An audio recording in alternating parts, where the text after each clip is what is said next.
Саламатсыздар, урматтуу телекөрүүчүлөр. Эфирде эл сурасын программасы. Биз түз эфирдебиз. Биз бул программада коомдогу болуп жаткан көйгөйлөрдү тиешелүү жетекчилерди алып чыгып, сиздердин суроолоруңуздарга жооп алып берүүгө аракет кылабыз. Бүгүн биз Ош шаардык кеңешинин депутатын конокко чакырганбыз. Тааныштырсак, жергиликтүү өз алдынча башкаруу, инвестиция, ишкердүүлүк, тышкы экономикалык байланыш, кичи жана орто бизнести колдоо жана миграция маселелери боюнча туруктуу депутаттык комиссиясынын төрагасы Абдисаид Каримбеков конокко келген. Саламатсызбы агай? Бүгүнкү биздин студияга кош келипсиз. Абдисаид агай, сиз кесиптештериңиз жок, жалгыз келдиңиз. Сизге баягы өзүңүздөрдүн комиссиялык топко эле байланыштуу суроолор болот. Айтып кетсеңиз, сиздердин туруктуу депутаттык комиссия 2018 жылы кандай иштерди аткардыңыздар, эмнелерди жасадыңыздар? Саламатсыздар, урматтуу телекөрүүчүлөр. Биздин туруктуу депутаттык комиссиянын курамында кыскача маалымат айтып кетсем, 6 депутаттан турат. 6 депутат, 6 мындайча айтканда фракциянын өкүлдөрү катары кирген. Бүгүнкү күндө ошол эл кызматында ар кандай ошол шаарыбыздын жана шайлоочулар менен жолугушуу ушундай маселелердин тегерегинде кире албай калышты. Ошондуктан мен өзүм келдим.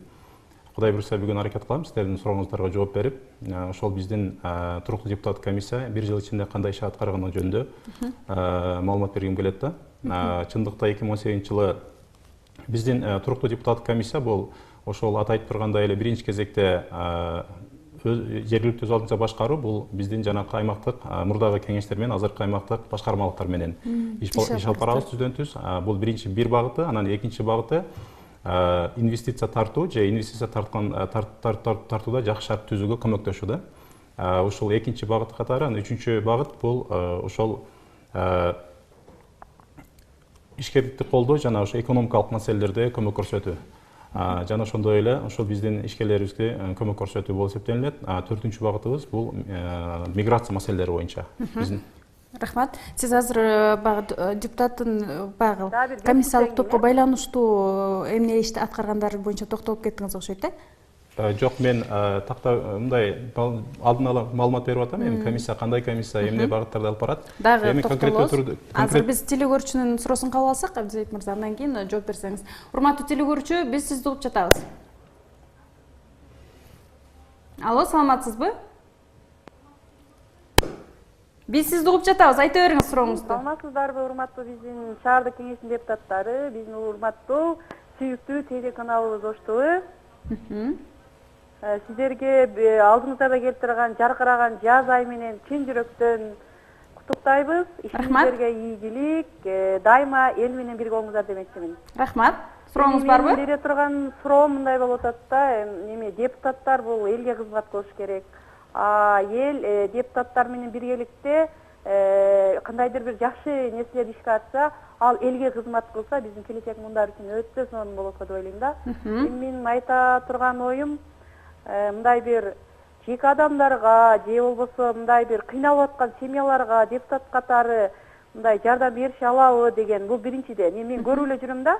Анан кээ бир объектилерде ушунчалык мындай мамлекеттик объектилерде кээ бир нерселерди мындай мамлекет тарабынан колдоо керек болуп калат да. Бир нерсени жасап түзөөгө же болбосо идеяны ишке ашыруу үчүн, ошол нерселер келечек муундар үчүн өтө чоң салым кошот да. Рахмат, сурооңуз түшүнүктүү. Дагы сурооңуз барбы? Сиздин оюңузду угайын дедим эле. Рахмат. Урматтуу телекөрүүчүлөр, биз эскертип кетели, чындыгында биз түз эфирдебиз. Сиздердин суроолоруңуздар болсо 276-52 номуруна чалып берсеңиздер болот. Албетте бизге келген конок жооп берүүгө аракет кылат. Абдисаид мырза, дароо эле телекөрүүчүнүн суроосуна жооп берүүдөн баштасаңыз анда. Мен биринчи урматтуу телекөрүүчү эки суроо берди. Ошол биринчи суроосуну так түшүнө алдым, экинчи суроосунда эстетип коесуз деген үмүттөмүн да. Биринчиси ошол баягы аз камсыз болгон үйлөр, жардам моктош болгон биздин жарандарга жардам бере алабы деген суроо болду. Туура түшүнсөм, ошондойбу? Ошондой болду. Ооба. Негизи атайын шаарыбыздын тургундарына жардам берүү үчүн бизде шаарда ошол социалдык башкармалык бар. Шаардык социалдык башкармалык бар. Ал жерде атайын мамлекет тараптан каралган атайын каражаттар болот. Албетте ал өзүнүн ошол баягы арыз менен кайрылып, өзүнүн канчалык деңгээлдеги жардамга муктаж экенин аныктап туруп, андан кийин комиссиядан кийин анан жардам берилет да. Бул мыйзамдуу түрү. Андан сырткары экинчи бир жол бул эгерде чындап эле биздин жарандарыбыз шаарда биз билебиз көп эле жарандарыбыз өтө бир муктаж абалда болуп калат. Айрыкча бизде жалгызбай энелер бар, ата энеси балдар бар, же карыялар бар. Өзүбүз дагы кабар алып, алар менен мындай иш алып барабыз. Атайын мэрияга да түздөн түз кайрылыш керек. Анан үчүнчүсү бул шаардык кеңешке да кайрылса туура болот деп ойлойм да. Эгерде чындап ошондой муктаж адамдар боло турган болсо, урматтуу тергөөчүлөр, мен айткан ошол 3 мындай үч адреске кайрылсаңыздар, анын ичинде депутаттарга да кайрылыңыздар. Биз сиздердин арызыңыздарды жеке алып, көзөмөлдөп, ошол оң жагына чечилгениге жардам берели. Мен мисал катары айтып кетем. Мен бүгүн эле ошол бир ушундай биздин шаарыбызда инвалидность жанакы мүмкүнчүлүгү чектелген биздин жараныбыз мындан 4 күн мурда кайрылды эле. Ошонун жана кайрылуусун алып барып, шаардык ошол биздин мэрия кызматына өзүм алып барып тапшырып, өзүм ал жерден тапшырдым. Бирок абдан тездикте мына бүгүн ошол атайын социалдык башкармалыктан адамдар чалып, үйүнөн кабар алып, анын менен мындай сүйлөшүүлөр жүргүзүп, мындан ары ага жардам берүү маселесин карап атышат да. Чындыкта мен ыраазы болдум, абдан тез каралды да ушундай маселе. Анан көп учурда бизде баягы жарандарыбыз кайрылбайт. Ошондуктан урматтуу биздин шаардыктар, эгер мүмкүнчүлүк болсо кайрылыңыздар. Рахмат. Азыр биз дагы телекөрүүчүнүн суроосун кабыл алсак, андан кийин чогуу жооп бересиз деген ойдомун. Урматтуу телекөрүүчү, сиз түз эфирдесиз. Саламатсызбы? Биз сизди угуп жатабыз. Саламатсыздарбы? Саламатчылык. Мен сүрө берейин, урматтуу депутатка. Сурооңузду бере бериңиз. Оскардын бакыбалы таңдыгын жолдордун мәсәле. Сурооңуз түшүнүксүз болуп жатат. Кайталап коюңузчу.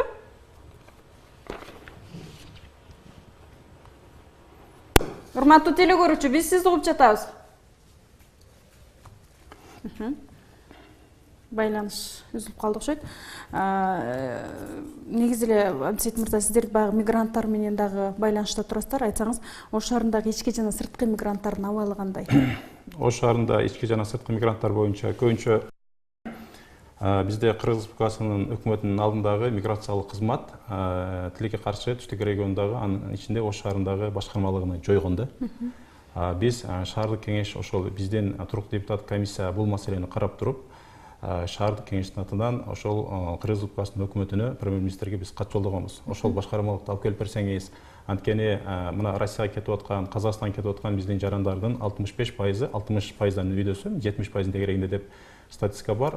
Бул түштүк региондорунан болот. Анын ичинен Ош областынан жана Ош шаарынан экен депчи. Анткени өтө көп кайрылуулар болот. Ошого компетенттүү органдан жооп алуу максатында биз ошол аракеттерди мындай тынымсыз жүргүзүп келатабыз да.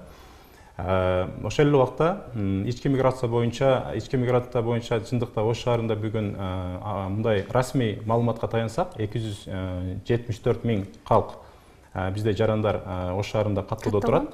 Бирок айрым мындай расмий эмес маалыматтарга таяна турган болсок, 550 миң, 570 миңге жакын адам шаарда жашайт, жана шаардын баягы биздин кызматтардан пайдаланышат да. Мындайча айтканда жарымы ички миграция жөнүндө сөз болуп атат. Ошондуктан жана аймактык кеңештерге барганда биз ошол маселени сөзсүз карайбыз. Анткени биздин ошол эле шаарда учетко мындай каттоого турбагандыктан ошо толук кандуу билим алуу системасында же болбосо саламат сактоо системаларында же жумушка орношууда же болбосо жер алуу маселесинде алардын укуктары бир деңгээлде чектелет. Ошол эле убакта биз дайыма чакырып келебиз. Даже комиссияда түздүрдүк. Бизде баягы шаардык миграция кызматы жоктугуна карабастан Ош шаардык мэриясынын социалдык бөлүмү менен биргеликте жана ошондой эле ошол тармакты тейлеген вице-мэр менен макулдашып туруп, биз даже комиссиядагы түздүрдүк да. Ошол ички мигранттарды каттай эле урматтуу мына азыр түзүлгөн жаңы аймактык башкармалыктар сиздер жардам берсеңиздер, ошол биз ички мигранттардын толук каттап шаарда биз мындай толук кандуу шаарыбызда өсүш керек да. Өсүш керек. Анткени биз үчүн шаардын өскөнү бул чоң пайда алып келет да. Мисалы ошол эле бюджет бөлүштүрүп атканда, коммуналдык кызматка төлөп атканда же болбосо ошол эле алардын укуктары корголгон убактарда, мындайча айтканда, бул жерде шаар бийлиги дагы, муниципалитет дагы, биздин жарандарыбыз дагы толук кандуу мындай бир толук кандуу жаран катары толук кызмат колдонуп, ошол эле убакта шаар катарында жоопкерчиликтүү болот эле да. Биз абдан ошого мындай кызыктарбыз жана ошондой эле чакырып бул жөнүндө иштерди жүргүзүп келатабыз. Рахмат, биз миграцияга дагы токтолобуз. Азыр телекөрүүчүнүн суроосун кабыл алсак, урматтуу телекөрүүчү, сиз түз эфирдесиз. Алло, биз сизди угуп жатабыз. Алло. Саламатсызбы? Assalomu alaykum, yaxshimisiz, tinchmisizlar? Men bir savol berib dedim. Men mana bir qarindoshimiz, jiyanlarim pasport olisholmayapti-da. Şu prema efirlik için körüp oturup beriyordum. Şurada kelganiga 15 yıl bop kaldı da o ayol kasal, yurolmaydi, bitta farzandi bor. Şu ya pasport olish kerak edi. Ayasi ko'chaga chiqib yurolmaydi. Aqara yetgan yerida garshoga ham turadi. Men bir hafta ham bo'ldi borib keldim. Ota-onani eshigida o'tiradi. Endi pasport yo'ligicha hech yerga murojaat qila olmayapmiz-da. Bordik, dokumentlarni tayyorladik. Iloji yo'q. Shuni olishda iloji bormikin, qizim? Rahmat. So'rovingiz tushunibdi. Abdusayit Mirzo, mumkinchiligi chektelgan jaran ekan, pasport olish kerak ekanda. Bu qanday yo'l bilan pasport olsak bo'ladi? Ankeni pensiyaga dag'i chiqish kerak ekan. Qirg'iz Respublikasining jarani u, boshqa mamlakatdan kelganmi? Qirg'iz Respublikasining jarani o'xshaydi tushunigim bo'yicha.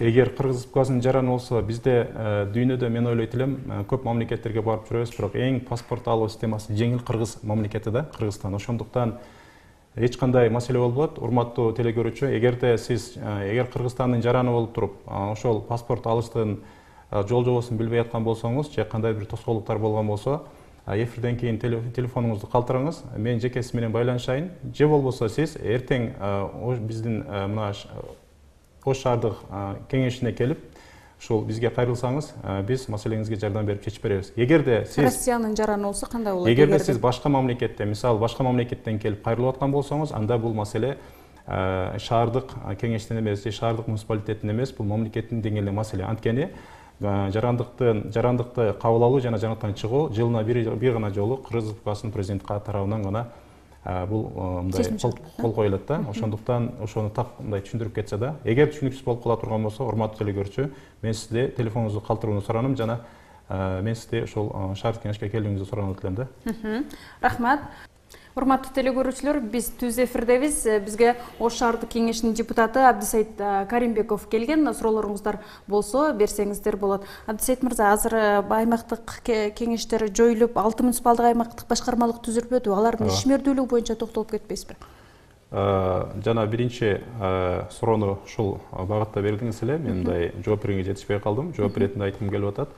2018 жылы биздин депутаттык, туруктуу депутаттык комиссиянын эң чоң кылган кызматы ушул шаардагы мындай айтқанда 4-5 жылдан бери чечилбей келе жаткан ушул мурда аймактык кеңеш болчу. Ушул аймактык кеңешти аймактык башкармалыкка айландырып, реформа жасаганга биз мындай толук мындай өзүбүздүн демилгени колго алып, ошону ишке ашырганга салымыбызды коштук да. Бул мен ойлойм, бул жалпы эле биздин депутаттык биздин туруктуу депутат комиссиянын мүчөлөрү, депутаттарыбыздын негизги демилгеси менен шаардык кеңеш жана ошондой эле албетте бул жаңы мына шайланып келген мэр урматтуу Талабек Насырбековичтин колдоосу болду. Мына ошону түшүнүү менен кабыл алып туура идея экен деп, анткени бул өтө чоң чечим эле да. Шаардын мындайча айтканда баягы аймактык башкармалыкта эффективдүүлүктү көтөрүү боюнча бирден бир реформанын бири ушул нерсе жасалды. Эң чоң нерсе мен айта элем, ушул нерсе да. Бул кандай болду? Айырмачылыктары 2019 жылга чейин бизде Ош шаарында 13 аймактык кеңеш иштеп жүргөн. Жапалак аймактык башкармалык деп өзүнчө жүрөт, андан 12 аймактык кеңеш деп. Аймактык кеңеш деген Кыргыз Республикасынын 3 мыйзамына туура келбеген, мыйзамсыз айтканда, мыйзамсыз мындай бүтүн орган катары мындай биз кабыл алдык да. Муну сөзсүз түрдө муну мыйзам талаасына алып келиш маселеси турат эле. Ошол маселени мына азыр болгондо дагы аны 6 аймактык кеңеш кылып туруп, аймактык башкармалык кылып туруп, МТ кылып өзгөрттүк. Бул Бишкек шаарында дагы ушундай тартипте, ушундай структурада иштешет. Мыйзам талаасына толук келди. Биринчиден, экинчиден анын баягы аймагы кеңейди. Ошол убакта ал жерде кошумча штаттар берилди. Андан сырткары ошол аймактык башкармалыкка мындай бул муниципалдык кызмат болгондуктан буга ошол тажрыйбалуу, атайын талапка жооп берген, бизден мыкты жаш иштей турган, билимдүү, мындай энергиясы бар, көз караштары бар, ушундай жаштарыбыз келди да. Биз ошол нерсеге жол ачып бердик. Алардын айлык акысы да мурдагы салыштырмалуу бир топ жогору. Мен ачык айткым келет, бир 16-17 миң тегерегинде башкармалыктын башчысы ушундай талапка жооп бергенден кийин ошондой айлыкты алат. Андан кийинкилер дагы бир 15-16 миң алышат. Андан сырткары мындай 9 адамдан кем эмес штаттык эме. Себеби дегенде чын-чынына келгенде ошо жергиликтүү эл менен иштеп, ар бир жарандын маселесин угуп, ага жооп берип, ошол өзүнүн аймагында болуп аткан ар бир маселе кызмат менен иштеш үчүн ошондой штат дагы, айлык дагы, мындайча айтканда полномочия да укук мүмкүнчүлүк да берилиш керек болчу. Талап да ошондой эми коюлат да. Абсет мырза, ошо пайдалуу жагын кыскача айтып кетпесизби? Эми пайдалуу жагы, биринчи пайдалуу жагы ошол калкка максималдуу түрдө эффективдүү кызмат көрсөтө алат. Андан сырткары мындай өз алдынча, мындай айыл өкмөт катары өз алдынча ошол өзүнүн аймагындагы мындай кызматтар менен толук кандуу мындай түздөн-түз байланышы иштеп, более менее мындай көз карандысыз иштегенге мүмкүнчүлүгү болот да. Мындайча айтканда көп биздин жарандарыбыздын маселеси сөзсүз эле баягы борбордук аппарат мэрияга келбестен, же болбосо сөзсүз эле мына шаардык кеңештин аппаратында болбостон, же атайын бир кызматтардын борбордук өзүнүн жетекчилигине келбестен жер жерден чечилгенге мүмкүнчүлүк болот да. Мындайча айтканда децентрализация власти деп коет го, жанакы биз ошол мындай борбордук бийликтен полномочиясын жергиликке да алып бердик да. Мен бул сөзсүз түрдө бул калкка эффективдүү кызмат кылынат деп ойлойбуз. Демек, эл жергиликтүү бийликке мэрияга келбей эле өздөрүнүн баягындай көйгөйлөрүн ошол муниципалдык башкармалыктан чечсе болот экен, Албетте, көп маселелер ошондой муниципалдык башкармалыктын деңгээлинде чечилет. Рахмат. Абдисейит мырза, негизи Ош шаарында борбордук базар абалы кандай? Анын кандай тартип болот, кандай жолго салса болот? Ош шаарында негизи эле базар системасы, өзүңүздөр билесиздер, биз капитализм доорунда жашап атабыз да. Анан баарыбыз эле ошол алып сатуу же базарга чыгуу же базарды өнүктүрүү жөнүндө мындай аракет кылып калдык да. Ошонун натыйжасында Ош шаарында 43 базар бар. Бул шаардын дээрлик бир гана базардан сырткары, бул авто базарынан сырткары бардык 42 базардын баары шаардын ички территориясында турат да, ички аймагында турат. Ошол өтө чоң маселе. Ошол андан сырткары баягы мэриянын алдында муниципалдык ишкана катары борбордук базар дирекциясы түзүлгөн. Бул базардын түзүлгөнүнүн максаты негизи биз депутат катары, мен жеке өзүм дагы ошол депутат болгондон баштап сунуш берип келе жатам да. Ушул барат базарларды сөзсүз түрдө биз баягы же аларды сыртка чыгаруу маселесин көтөрүшүбүз керек, же болбосо ошол жерге мындай өтө бир заманбап, жакшы соода борборлордун түшүшүн каалайт элек да. Ошондой полномочияны буюрса биз сунуш кылып атабыз борбордук базар дирекциясына, муниципалдык ишканага толук өткөрүп берсек, Кудай буюрса, анан келечекте ошол базардын базар кандай деңгээлде өнүгүш керек, базарлар кандай деңгээлде иретке келиш керек, кандай план иш алып барышыбыз керек, ошол жөнүндө конкреттүү мындай компетенттүү бир орган иш алып барат эле да. Биз ошону талап кылып, ошого сунуш берип, ушул иштин ашына тилектеш болуп атабыз. Бул идеябызды албетте шаар мэриясы да колдоп атат, депутаттар да колдоп атат. Мен ойлойт элем, Кудай буюрса, биздин дагы убактыбыз бар. Биз ошол өзүбүздүн мындай шайланып келген мөөнөттүн ичинде албетте ошол базарды толук кандуу жакшы бир багытта чечиле турган, жок дегенде фундаментин түзүп кеткенге биз мүмкүнчүлүгүбүз болот да. Рахмат. Дагы эле сизге бүгүнкү күндө шаарыбыздагы инвестициянын көлөмү канча, Абдисейит мырза? Шаарда инвестициянын көлөмү боюнча ар кандай цифр айтылат, ички жана сырткы инвестиция деп да бөлүнөт. Эми негизи айтып атканда, Ош шаарында мен ачык эле айткым келет, өтө мындай бизде өндүрүш мындай калыптана элек да, ачык айтышыбыз керек, калыптана элек. Бизде ошол көбүнчө алып сатуулар бар. Бирок идеалдуу бир мындай бир мындай биздин жайгашкан жерибиз абдан сонунда. Ошон үчүн биз депутат катары, мен жеке өзүм дайыма ошол шаардык кеңештин сессияларында, ошол мэрге кат түрүндө дагы жана ошондой ар кандай кеңешмелер дагы өзүм сунушум берип келе жатам. Мен ойлойм ишке ашат деп, шаарыбызда бир ошол өндүрүштүк базаларды ачсак деген. Мурда Союздан калган өндүрүштүк базаларды калыбына келтирип, андан сырткары колдон келсе бир 30 гектар жерге атайын бир эркин экономикалык аймакты ачып, ошол жака бизге ишкерлерге шарт түзөк деген ниетибиз бар да. Ошол боюнча да комиссия түзүлгөн, ал боюнча да иш каралып атат да. Рахмат. Абдисейит мырза, негизи убактыбыз да соңуна чыгып калды. Сиздердин баягы комиссиялык топко байланыштуу аябай көп суроолор бар эле, эл тарабынан дагы, биз тарабынан да, бирок убакыт соңуна чыгып калды. Сизге рахмат келип бергениңиздер үчүн. Ишиңизге ийгилик, ар дайым эл кызматында болуп жүрө бериңиз. Урматтуу телекөрүүчүлөр, биз Түз эфирде эл сурасын программасында болдук. Кийинки программадан көрүшкөнгө чейин саламатта калыңыздар.